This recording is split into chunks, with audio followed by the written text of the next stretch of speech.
Hello and welcome to FSI, Financial Services Innovators, the private community brought to you by Praxent, where we explore all things technology and innovation in fintech. I'm Tim Hamilton, founder and CEO of Praxent. And as a member of FSI, you get access to content and conversations from fintech leaders. Learn about new products and network with others in fintech, banking, insurance, and wealth management. Now, for today's Member Spotlight, please join me in welcoming Matt Beecher, the CEO of Neocova. Matt and I will be speaking about the challenges and opportunities surrounding banking, data architecture, and the pressures of digital transformation initiatives. Matt, thank you so much for carving out the time. I'm looking forward to our conversation. Pleasure. Thanks for having me, Tim. So let's get started with a bit of background. Matt, tell us what is Neocova and the suite of products that you'll have developed. Sure. Yeah. So, fundamentally, we are a data platform for modern banking.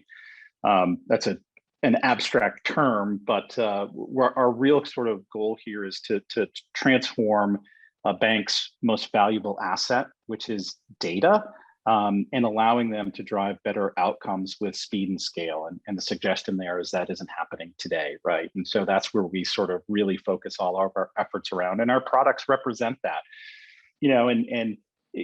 Our product suite really all starts with our main product, which we call Finuron, and this is sort of the repository and the collection of data, for a bank. And one of the challenges that banks have is that they run through anywhere from 10 to 50 different sources of disparate data that tends to get siloed and unutilized. And there isn't a great mechanism, to capture all of that data today. There's a lot of folks that are still reliant on their core processing systems to be their source of data truth, which just doesn't work. It's not scalable. It's not efficient, and it's not modern. And so that's where our platform comes in, really anchored with Finuron. We go through the process of using machine learning and AI to ingest data from multiple different sources. We process that data, transform it into a unified data language, which sits in Finuron.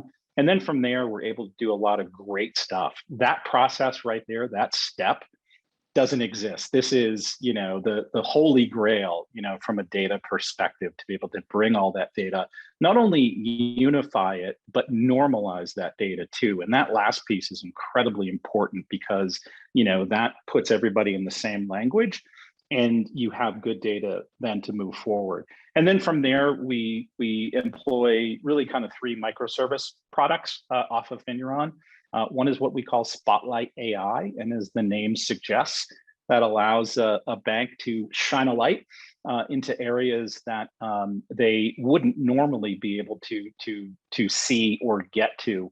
And of course, the AI suggests that we have a lot of AI, artificial intelligence-driven mechanics behind that. But at the end of the day, what we're trying to help a bank with the Spotlight product is, one, enhance business intelligence. Understand my business. What's going on? What's happening? And I need to do that quickly, right? So it's not a function of, hey, we're going to wait 60 days, but let's get that right away. Understanding, profitability and product engagement and these things that are really important but have been elusive for banks. The next layer is what we call sort of intelligent discoveries, totally configurable, but giving the bank the ability now to use that data to make real-time alerts that are important to them, right? So a customer has stopped making a direct deposit.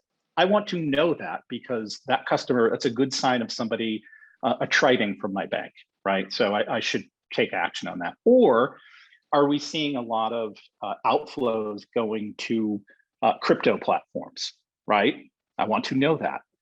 Or there are a lot of account openings, Zelle account openings. That's a good source of fraud in a bank, if you see that happening. So we can customize these things based on what a bank wants to see. And a lot of this is AI driven, and a lot of it comes off of that normalized data model, because we can do that in real time. And the last is predictive analytics.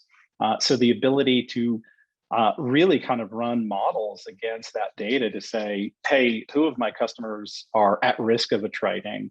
What are the next best products I should be speaking to a customer about?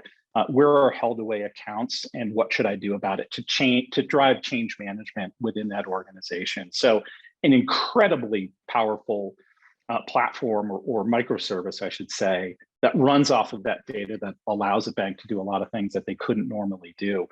So that is like the gold standard. I mean, that's sort of typically where we start with a bank. The second microservice is what we call Groundswell AI, and this is our BSA AML tool, so really focused on compliance and fraud detection. So here, we're driving typical sort of BSA AML functionality from transaction management to case management, but also layering in advanced techniques around outlier detection. So trying to catch more bad actors, if you will, using artificial intelligence to do that, all coming from the same source of data, though. And then the last piece of it, which is actively, or I should say will be actively in development because the need is so strong, is Ambios, which is really our next generation core processing system.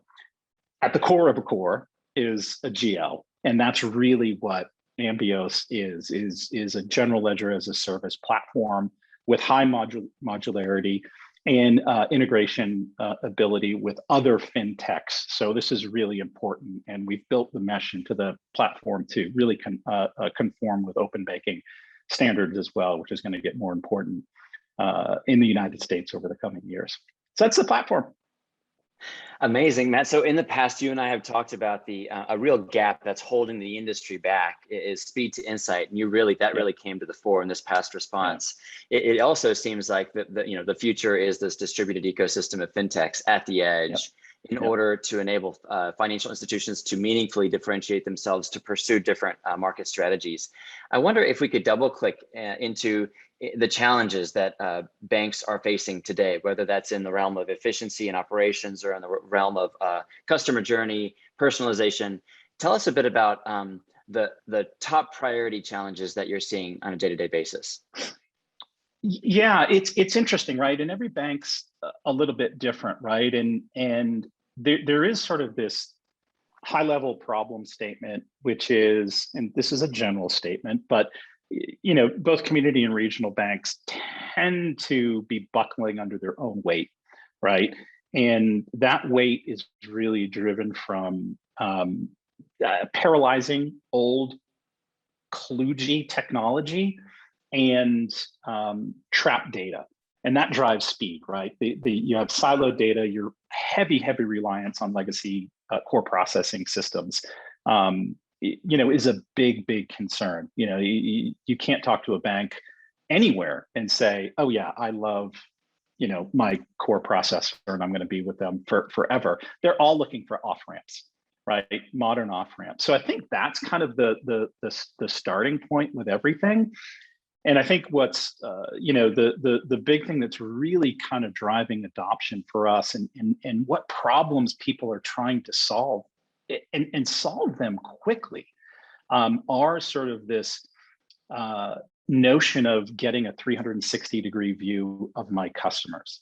Because at the end of the day, they just want to do a couple things, right? I mean, bank math is pretty simple, right?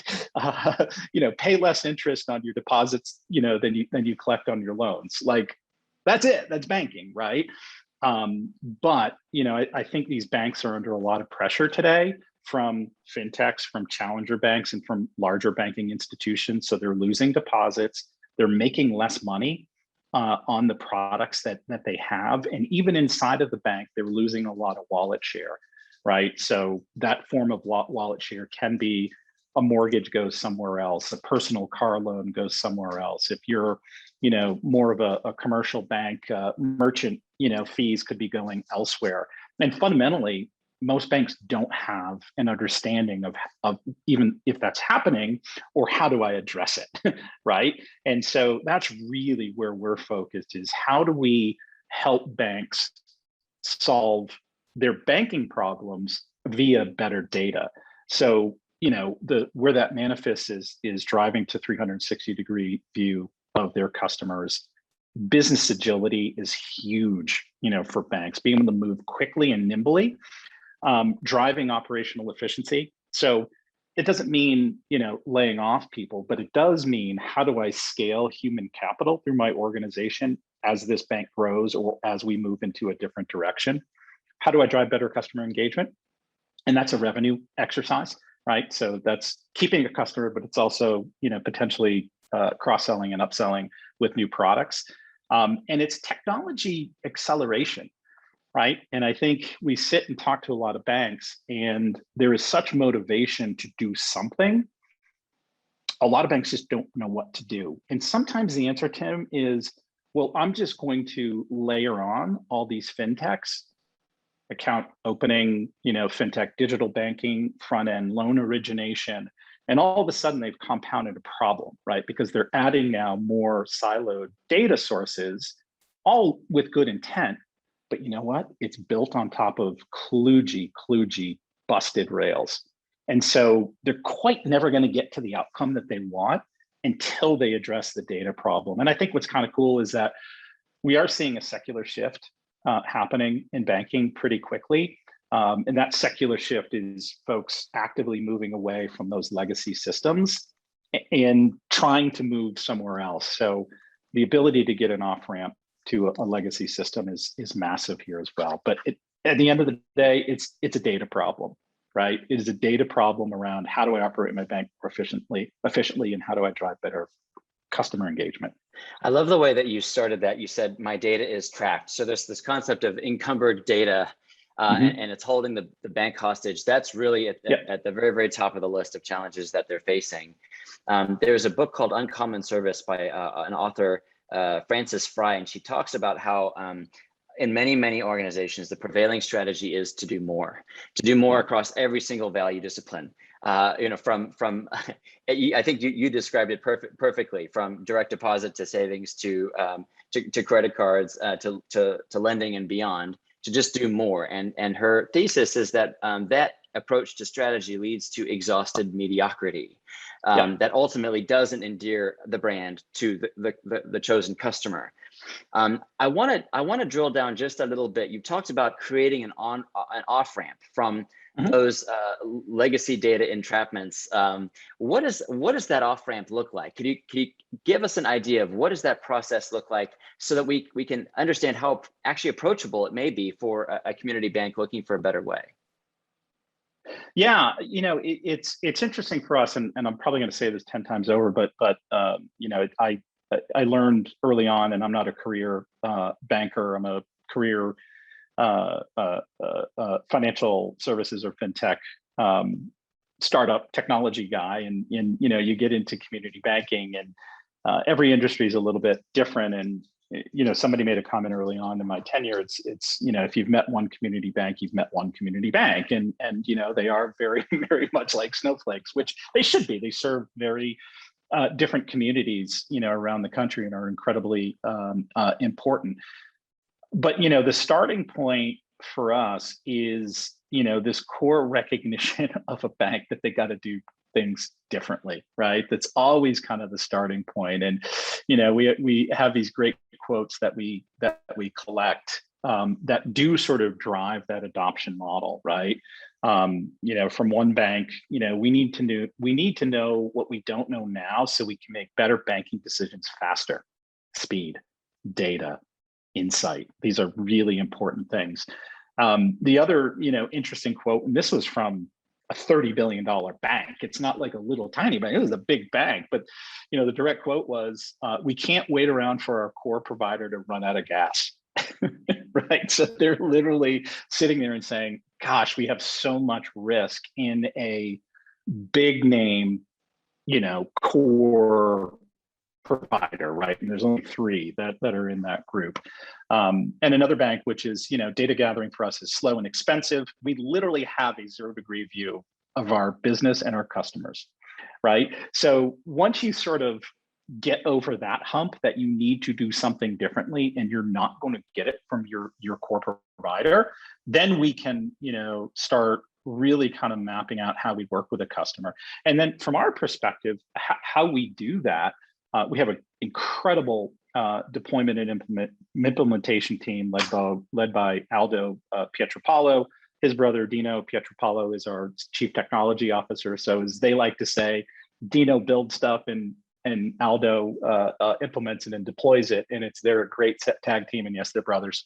But, we work through an agile pod execution model. So once a customer is on board, we work really closely with them to automate a process around sort of onboarding into their implementation cycles and data. So we really sort of we approach this as TurboTax, right? A guided process of how we access and connect your data, but it's a work in progress with that customer to make sure that we're working through these things together the right way. The customer participates with us in that to make sure that we have the right scoping. We bring in solution engineering to take care of some of the technical things and go through those user stories. What are we trying to do? What are we trying to accomplish? Really spell those out, iterate through in our planning cycles, and then really kind of push to go live. And that's still a work in progress and refinement. But the process of preparing user stories, being incredibly transparent, pulling the customer in, is massively valuable here because you just avoid mistakes along the way and you get to a great result. And from that inception to actually start driving results for us is a 2 to 4 week exercise. So we can move really quickly with these banks to start driving that first layer of value. And that's really important because speed to value in today's day and age, especially when you're talking about technology, is super important versus the alternative for a lot of banks, and we face this as well, is like, oh, we're building our own data lake or data warehouse or whatever data puddle, I don't know, whatever people want to call it, right? And one, they're not technology organizations, they're banks, right? They might have good technologists, but we always see those cycles taking multiple years, hiring of multiple people, and being incredibly expensive. They can get there, it just takes a long time. So speed to value is really, really important. We're cutting cycles down from 5 years, into weeks, months, which is pretty powerful. Wow, that is extraordinary. So talking through the implementation, it's not a multi-month experience. It doesn't take 6 to 12 months. We're talking about a matter of weeks, as you say. The other thing that really that I heard is that it's pretty personalized to the client circumstance. There are collaborative sessions to really focus the implementation on the use case and on the primary objectives for that particular financial institution. Yeah, and that's important for us, as well. I mean, this is not, Microsoft Excel. We know that, it's not an off-the-shelf product. But where we stop short too, and this is an important distinction, is not being a customizable solution, right? It's configurable, and I think that's really, really important because that allows a bank to work with us very, very quickly and getting the answers that they need. But it also doesn't put us in a position of a lot of other banking technology providers that actually make a good chunk of their revenue off of services. So we want to make sure that we stay pure to the technology and stay focused on that. So having configuration aids in speed and cost quite a bit. We talked a moment ago about the types of use cases that this unlocks under the heading of business intelligence. I wonder, are there other missed opportunities that banks ought to be paying attention to, or trends within financial, the data that the use cases that this kind of data could unlock under, for example, the heading of personalization and greater engagement or operational efficiency? Tell us a bit more about that. Yeah, and those are the two big pieces, right? And I think from a customer engagement perspective, this is huge, right? And I think the great thing is once you have good output from data, and I'll sort of get to examples from there, it actually starts driving change management function inside of an organization. So we can talk about predictive analytics and AI and all this sort of great stuff.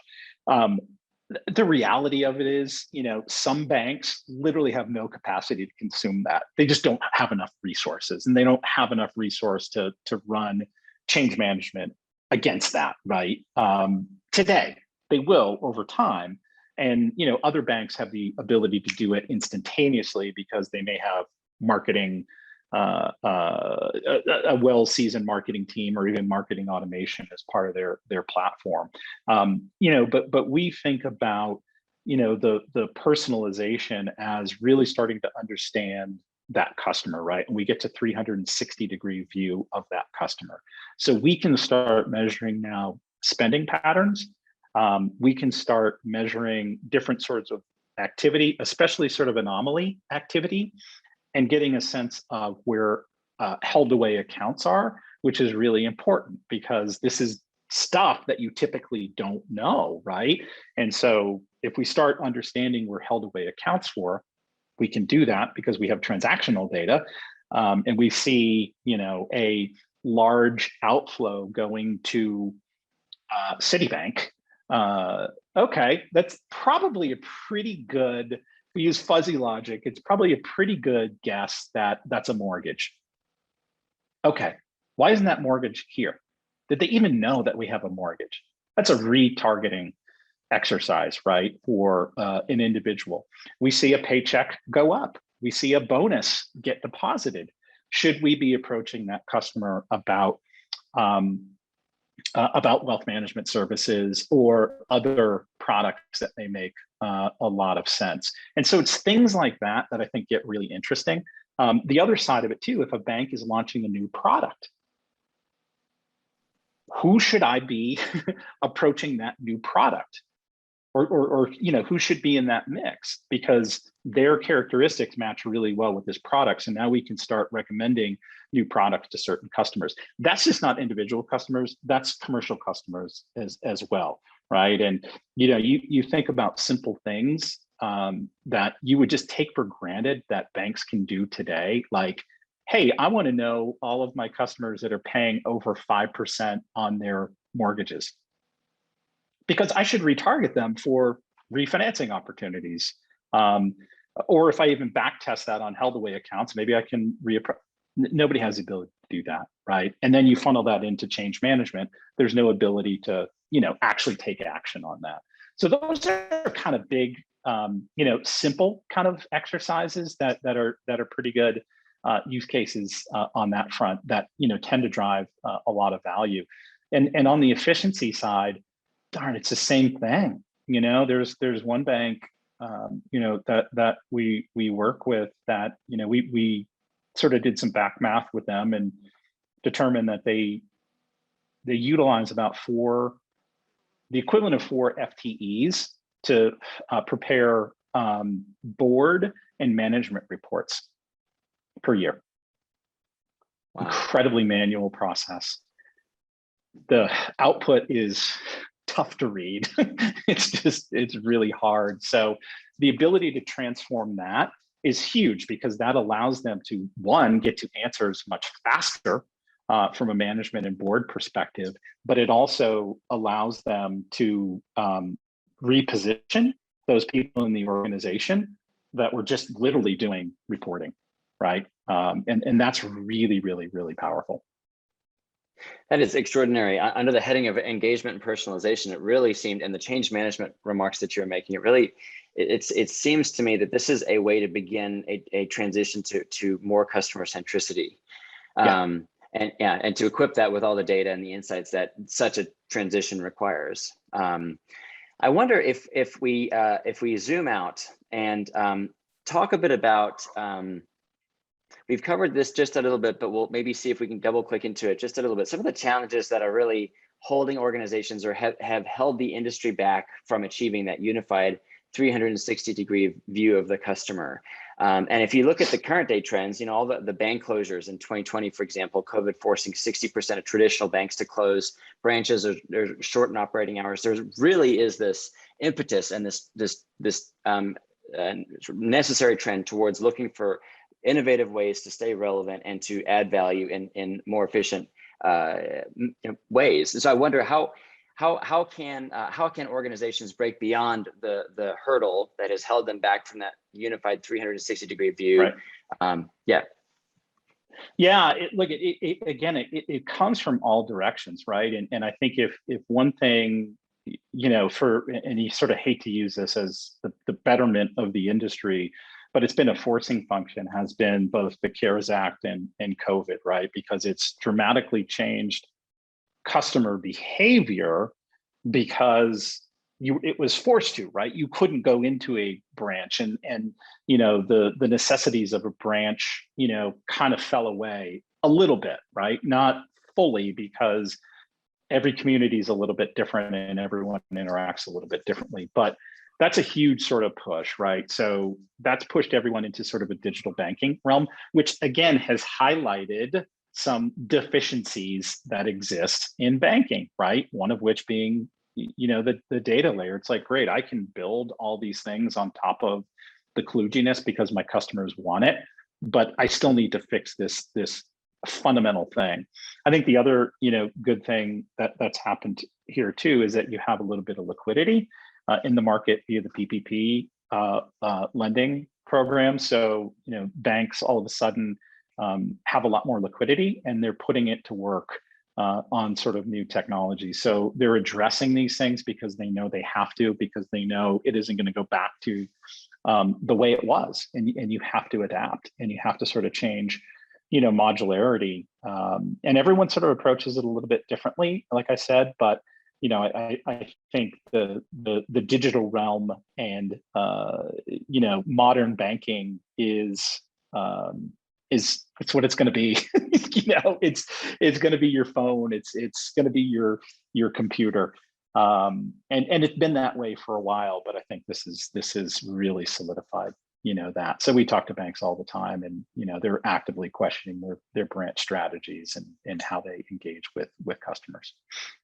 Well, speaking of things to look forward to, I wonder if you can tell us a bit about what the roadmap looks like for Neocova, and give us a sense of where you guys are heading and what kinds of use cases we can look forward to. Yeah, look, I think what's exciting, for us is one, having such, great adoption early on in our existence, right? And having the ability to work with numerous banks and start seeing, that ROI and the value, that we deliver pretty quickly to, to banking institutions. I think from a roadmap perspective, for us, it's continuing to refine product, especially around some of the AI functionality that exists in our current stack. That piece of it, allows us to move upmarket pretty quickly and work with larger banks. So, we're still incredibly focused on the community banking industry, but I think what we're finding are some of the larger banks, and there's an example of one of the largest banks in the world. It takes them 30 days to produce data when requested, right? So somebody from a business unit will, ask for a request for data, and it takes 30 days to turn that around. Like, it is one of the largest banks in the world, right? And there's opportunity there everywhere in between to reduce those cycles and drive access to data, that normalized data throughout the organization, to business unit owners, to people that work in those business units in real time and speed. So that's where we get really excited about roadmap, is being able to drive that through. I think it also, we're seeing those use cases again move up scale into larger banks that already might have a pretty great data program and a data infrastructure. What they don't have is the ability to utilize advanced technologies to drive more speed and resilience, especially around predictive analytics and AI. So I think that's kind of the thing that gets really, really exciting for us, because we're seeing that market, move, because at the end of the day, technology's got to do something, and it's got to do something that somebody else can't. And that's really where we see ourselves. Oh, exciting indeed, Matt. And there's so much to look forward to. I wonder, in summary, if you could tell us, what is the number one thing people should know about Neocova? Yeah, it's simple, right? Our vision is pretty straightforward and simple. And, that is to transform, organize, and make us accessible the world's banking data. So if you're going to walk away with 1 point, that's it. That's what we're setting out to do. I love it. Well, Matt, thank you so much for your time today and for a great conversation. Thank you for joining us today. And remember, you can join our LinkedIn group by searching FSI Financial Services Innovators, and also subscribe to our podcast by doing the same.